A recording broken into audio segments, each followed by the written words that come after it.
ketika misalnya saya diberhentikan kerja dari tempat kerja saya karena saya mempunyai opini politik, maka tempat kerja itu berarti bukan tempat kerja yang cocok buat saya kan. Selamat datang kembali di podcast Rumah Bersama Pelayan Rakyat, Bandung. Hari ini hari yang spesial, kita kedatangan narasumber seorang anak muda yang luar biasa, dokter muda, pegiat sosial, Wali Kota Bandung di masa depan. Kita akan gali pemikirannya karena ini sangat menarik dan akan sangat menambah pengetahuan dan wawasan kita. Selamat siang Pak Dokter Muda. Selamat siang Pak. Boleh perkenalkan diri kepada audiens kita? Baik, terima kasih atas waktunya dan kesempatannya untuk berkenalan dan membagikan pendapat. Saya Kavi Khaibar Lubis. Saya di sini posisinya sebagai pemberi pendapat dan podcast. Namun saya dalam keseharian adalah dokter yang aktif di salah satu badan di Jakarta. Ini tidak perlu disebut di sini, tapi saya di sana aktif keseharian di sana dan juga melakukan beberapa kegiatan-kegiatan lain seperti inisiatif-inisiatif terkait dengan ruang kota dan keadilan sosial di kota. Iya. Gitu. Wah, ini menarik nih Dokter Kavi, seorang dokter tapi yang dibahas adalah perkotaan. Itu gimana ceritanya? Biasa dokter itu kan pikirannya setelah lulus praktek gitu ya. Kok Dokter Kavi ini berbeda dari dokter-dokter yang lain? Baik Pak, sebenarnya mungkin ketika saya di salah satu badan di Jakarta ini, banyak terlibat dengan pembuatan kebijakan dan regulasi ini itu.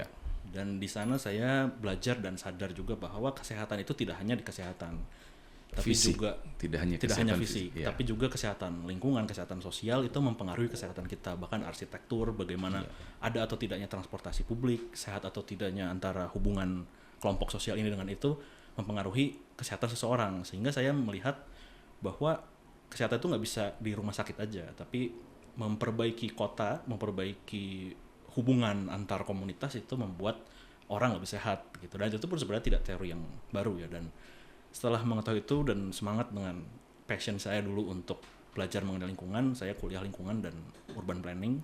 Dan di situ saya makin semangat lagi bahwa bahkan orang arsitektur, orang lingkungan pun membicarakan kesehatan dari perspektif yang tidak kesehatan saja. Mereka ngomongin sanitasi, ngomongin penjajahan yang membuat kita jadi lebih tidak sehat daripada negara yang menjajah misalnya kayak gitu.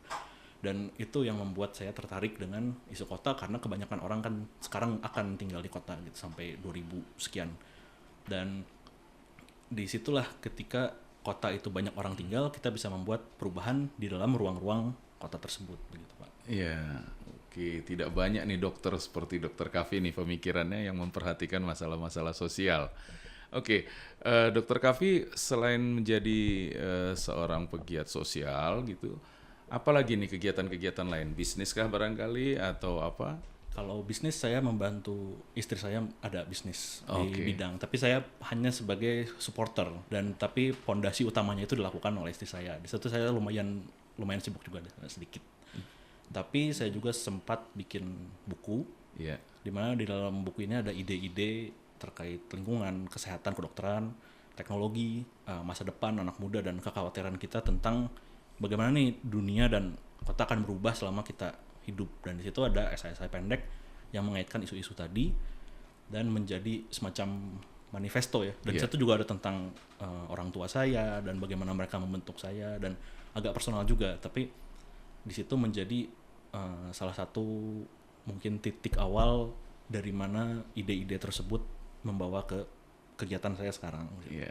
Selain bisnis dan penulisan buku, saya juga terlibat di salah satu, bukan terlibat bahkan, saya dan istri saya membuat sebuah badan bernama Kota Baik .id, di mana di situ kita mengumpulkan ahli-ahli yang terkait dengan kota untuk memperbaiki apa yang tadi saya sebutkan di kota, membuat kota yang sekarang sudah ada menjadi lebih optimal dengan bibit-bibit yang sudah ada menjadi kota yang tidak hanya canggih dan juga tidak hanya kaya gitu, tapi isinya baik, tidak ngegusur, punya akses untuk semua orang yang kayak gitu-gitulah. Dan itu membuat kita sadar core-nya itu sebenarnya adalah kebaikan. Makanya kota baik akan otomatis sehat, akan otomatis kaya, akan otomatis canggih gitu. Wah, luar biasa. Jadi kalau ada kesempatan menjadi wali kota Bandung kelak, banyak banget nih perubahan Bandung dengan pola pikir seperti ini sejak usia muda ya dokter ya. Mudah-mudahan aja. Oke, Dokter Kavi, sekarang kan kita lagi era pemilihan presiden nih. Nah, pandangannya Dokter Kavi terhadap ketiga calon presiden sekarang seperti apa? Terhadap ketiga calon ini sebenarnya tidak sesulit itu untuk menentukan mana yang patut dipilih. Ya. Saya sering lihat di sosial media atau di lingkungan teman-teman, tanda kutip, saya masih bingung, saya mau mengarah ke siapa gitu. Oh iya, itu banyak sekali Iya. tuh, banyak sekali. Sebenarnya yang saya ingin, dalam kata kedokteran, saya ingin diagnosis sebenarnya itu kenapa itu terjadi gitu. Apakah mereka berada dalam echo chamber itu ya, dalam sosial media sehingga informasinya itu blur, atau mereka tidak mau mencari tahu visi misinya atau sebenarnya rekam jejaknya seperti apa, atau ada kesalahan Lingkungan mungkin orang tua. bisa jadi yang orang tuanya pilih ini, temannya pilih ini, lalu dia bingung. Iya. Atau yang paling menurut saya krusial adalah mereka tidak berani untuk memutuskan dan ada kesalahan logika dalam menentukan beban dosa gitu misalnya. Mungkin memang kita bukan malaikat atau Tuhan gitu, tapi kan dengan mudah misalnya kita bisa bilang mana yang lebih tega, orang marah-marah atau orang ngebunuh orang. Itu kan bukan tidak apple to apple ya, bukan perbandingan yang setara bahwa misalnya ketiga calon itu buruk gitu. Buruknya di mana sih gitu.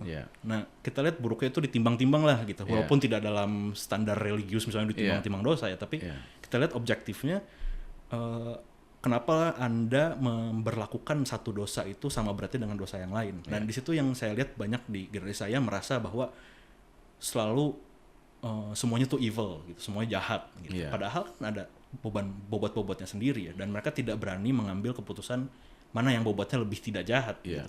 Dan di sini bahkan misalnya ada dibilang jahat, ada skandal, ada isu-isu fitnah atau apa, itu pun mereka punya alasan untuk melakukan itu. Misalnya kita sebut saja salah satu calon, misalnya ada isu wadas yang selalu menjadi halangan. Itu adalah proyek-proyek strategis nasional misalnya, yang mana banyak tangan di sana, banyak keterlibatan, banyak proses, dan keputusan itu proyek terjadi bukan berarti itu adalah keputusan yang jahat karena orang itu aja. Bisa jadi karena sistemnya, karena kapitalisme, karena semua, dan itu hanya beliau misalnya hanya roda kecil di situ. Dan itu dibandingkan dengan seseorang yang misalnya berbuat jahat yang lain gitu. Kan tidak seimbang ya. Atau misalnya calon yang satu kejahatannya pada itu yang saya merasa bahwa banyak dari generasi atau paling tidak di lingkungan saya merasa mereka tidak berani memutuskan mana yang lebih tidak sesuai dengan nilai-nilai mereka gitu. Tidak ada opininya jelas. Nah, menurut Dr. Kavi solusinya gimana tuh buat semua orang-orang yang punya pemikiran seperti itu? Solusinya secara umum mungkin ada dua yang besar, yaitu membandingkan secara bukti yang valid. Di sini kan banyak platform-platform lain ya, mungkin jika misalnya sulit untuk mereferensikan, tapi banyak platform website yang mendaftarkan apa, membreakdown, melist, membuat daftar visi misinya apa, kesalahannya di masa lalu misalnya apa, rekam jejaknya, dan itu dengan berbagai macam referensi, artikel koran, jurnal segala macam. Dan untuk menjadi objektif itu sekarang relatif mudah jika dengan sumber yang tepat gitu. Dan dengan kita sudah berani membuka diri untuk mengakses itu, menurut saya sudah bisa menjadi objektif. Justru sebenarnya mudah kan tadi, mana yang bisa dilihat beban yang lebih berat dan beban yang tidak lebih berat, mana visi misi yang lebih oke, mana visi misi yang tidak jelas, mana yang visi misinya ini seakan-akan panjang lebar dan bagus padahal dalam jangka panjang dia tidak mengindahkan kesejahteraan dan pembangunan Indonesia gitu. Nah, di situ setelah adanya diskusi dan berbasis data, dan yang kedua itu merefleksikan diri lagi. Menurut saya sarannya adalah Anda ingin jadi orang yang seperti apa, dan nilai prinsip-prinsipnya apa, apakah prinsip agama, apakah prinsip kebaikan, apakah prinsip berbagi gitu, dan mana dari prinsip-prinsip tersebut yang lumayan lurus dengan yang ada di figur-figur yang kita lihat gitu. Sebenarnya semudah itu ya, pada akhirnya adalah ada campuran antara bukti evidence dan perasaan sedikit di situ ya. Walaupun ada juga pendapat ketiga bahwa apa yang sebaiknya dilakukan adalah melihat siapa sih orang yang ada di belakang-belakang mereka-mereka itu. Karena pekerjaan pemerintahan bukan sendiri kan. Kita lihat siapa yang ada di belakang sana, orang anehnya berkumpul di mana gitu. Saya nggak bisa bilang orang berbobot buruk atau orang jahat gitu. Orang anehnya lah di mana, orang yang sering muncul di media tapi beritanya lucu ada di mana gitu, dan orang-orang yang rekam jejaknya bekerja baik ada di mana gitu. Itu cara praktikal juga, karena pada akhirnya orang yang kita pilih akan membawa orang-orang tersebut ke dalam pemerintahan. Jadi saran praktisnya ya ada 3 itu. 3 itu ya. Pertama, pelajari calon. Bukti. Yang kedua, mana yang inline dengan diri kita. Yang ketiga, siapa orang-orang di belakangnya. Oke. Nah, ini kan aktif nih 3-3-nya ini. Gimana menghadapi yang pasif, yang sama sekali menganalisa pun nggak mau, memikirkan siapa di belakang nggak mau, mempelajari nilai atau value pun nggak mau, apatis saja. Itu gimana tuh kira-kira? Sebenarnya apa yang menjadi penyebab pasif itu karena tidak ada motivasi kan Pak. Banyak sekali yang entah dikeluarkan oleh buzzer atau apa yang memang mereka alami sendiri, bahwa memilih presiden itu tidak ngaruh dengan kehidupan mereka. Itu yang harus kita lawan dulu, karena begitu mereka tahu bahwa pemilihan ini berpengaruh pada hidup mereka, mereka akan langsung engage. Akan langsung terlibat gitu di sana. Contohnya dengan kebijakan-kebijakan yang dekat, misalnya KTP, biar nggak ribet fotokopi terus, terus penaikan gaji, gaji 20 juta dianggap tidak mungkin gitu, APBD, APBN tuh ratusan triliun, masa gaji 20 juta nggak bisa, gitu, kayak gitu kan, itu kan berpengaruh kepada mereka sebenarnya secara langsung gitu, dan ada sedikit harapan yang bisa dipilih di situ, ketika mereka tahu ada taruhan di sana, ada pertaruhan, ada harapan, maka itu tidak jadi pasif lagi, sehingga untuk orang menjadi ingin ke sana, kita kasih tahu bahwa ini tuh sebenarnya berpengaruh. Jangan melihat narasi yang ada di publik bahwa hidup Anda akan sama di titik ini 2024 dan ketika 2029 gitu. Karena sesungguhnya dengan perubahan sosial, perubahan ekonomi yang dilakukan oleh presiden itu, hidup Anda pasti berubah sebenarnya. Kalau tidak berubah ya mungkin ada kemiskinan struktural atau bad luck gitu apa. Tapi banyak orang hidupnya pasti berubah dalam 5 tahun. Dan itu kan dipengaruhi oleh keputusan bisnis, keputusan ekonomi, keputusan regulasi ini, itu keputusan pemberian alokasi pajak tuh kemana gitu. Nah itu yang orang-orang tidak sadar gitu. Bahkan trotoar depan rumah kita aja pun itu adalah ditentukan oleh siapa pemimpin secara tidak langsung gitu, ke siapa. Pola pembangunan. Jadi memang harus disadarkan terus-menerus ya bahwa pemilihan presiden itu akan mempengaruhi kehidupan mereka. Oke, kalau boleh tahu dari 3 calon itu, Dr. Kavi lebih memilih yang mana kira-kira, lebih cocok yang mana dengan diri Anda? Lebih cocok dengan yang nomor 3, Pak Ganjar. Oke, boleh tahu alasannya? Alasannya adalah justru ketika seseorang itu berada dalam di kepemerintahan, itu bukanlah nilai kurang.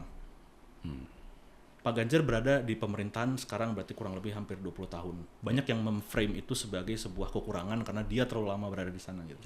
Justru ketika kedua calon ini berada di sana lama, mereka itu berarti paham seluk-beluknya, paham birokrasinya, sulit-sulitnya di mana gitu.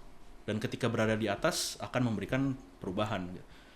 Apa yang ada di masalah-masalah di kementerian-kementerian, misalnya Kementerian Kesehatan, adalah kontinuitas keberlanjutan dari program. Misalnya saya masuk kerja 2021.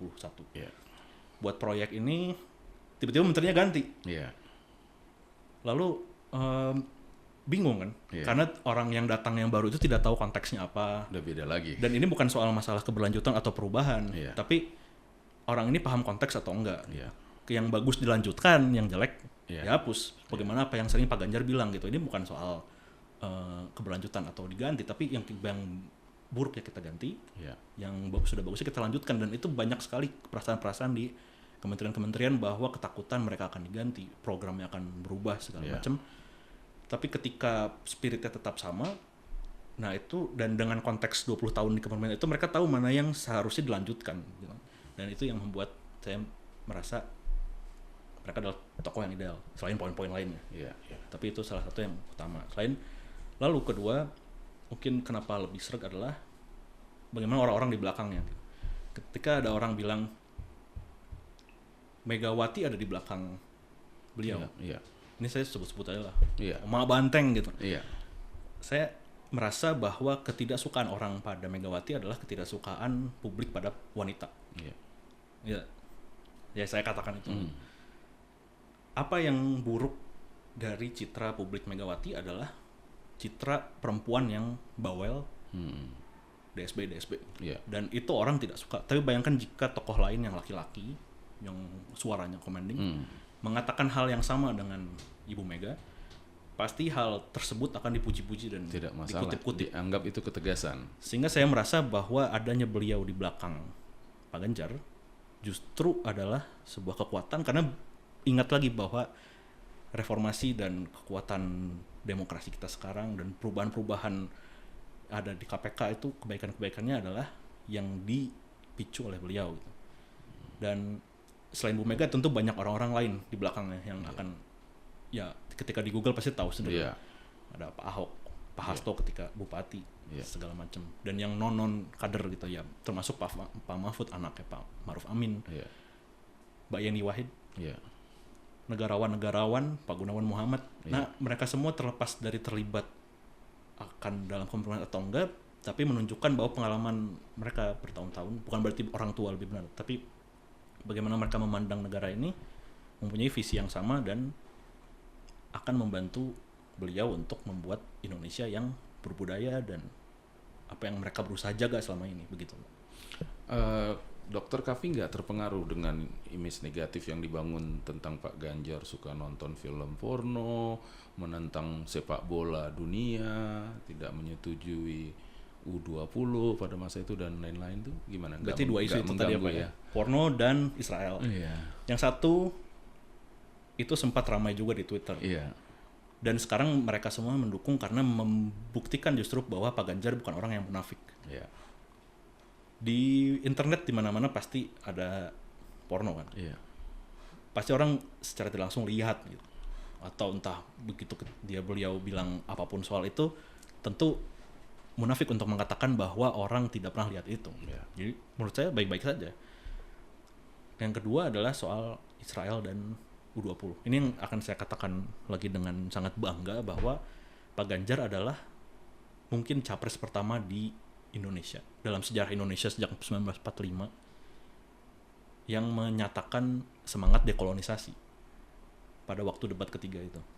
Semangat dekolonisasi itu bukan sekedar melawan penjajah secara abstrak, tapi adanya perubahan sistem-sistem di kepemerintahan, di pola pikir, di bagaimana kita memperlakukan bukti dan sains, bagaimana kita membuat kebijakan, itu dekolonisasi itu di mana-mana. Dan apa yang beliau katakan dengan menolak Israel itu adalah bentuk dekolonisasi juga. Israel itu adalah pelaku keras genosida dan kolonialisme modern.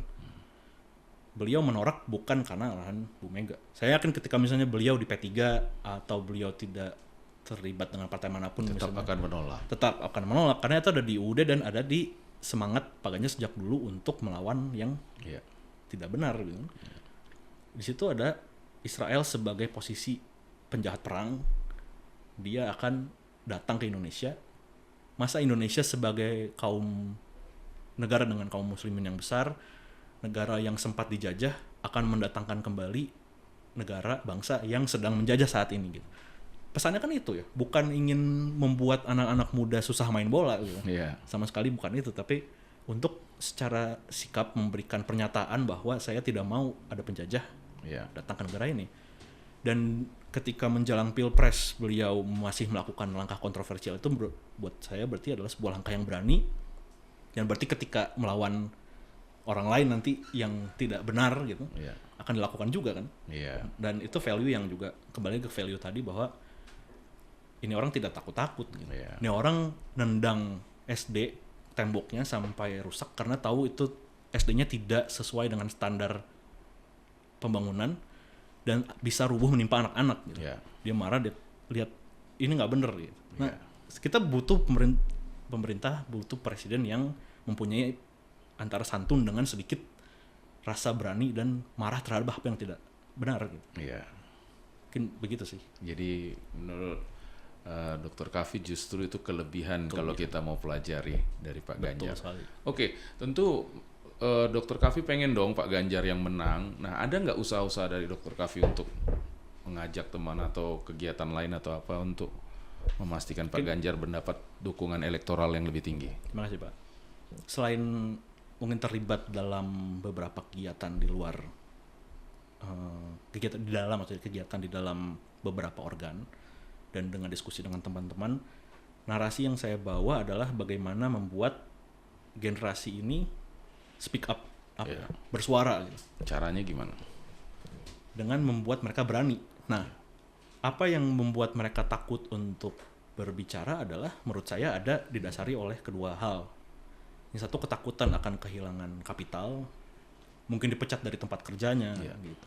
Mungkin dikeluarkan dari lingkungan bisnisnya, atau jadi susah lamar kerja karena wah ini orang dukung ini gitu. Dan yang kedua adalah hukuman sosial dari teman-temannya gitu. Menurut saya ketika mereka diyakinkan bahwa untuk memberikan pernyataan itu tidak akan menerima itu, toh orang susah juga banyak yang dengan bangga melantangkan itu, orang kaya juga banyak melantangkan itu, dan kelas menengah yang lain juga banyak yang melantangkan itu kan. Kenapa Anda takut gitu?